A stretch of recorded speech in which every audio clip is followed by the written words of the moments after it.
In prime time news this evening, WHO declares coronavirus outbreak a global public health emergency. The novel coronavirus has placed its crown in several countries. The Ministry of Health takes us inside the quarantine area inside the Norman Manor International Airport in light of the coronavirus threat. And a show of solidarity. Teachers come out in support of Pembroke Hall High School teacher implicated in brawl with student.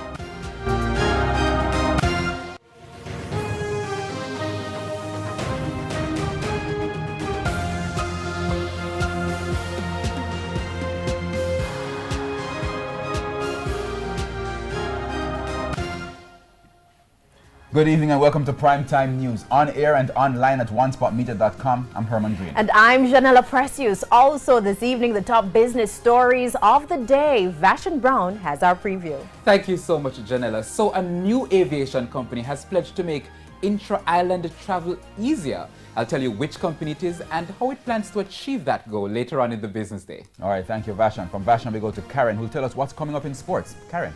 Well, thanks very much, Herman. The Reggae Girls lost their opening game at the CONCACAF Olympic qualifiers last night.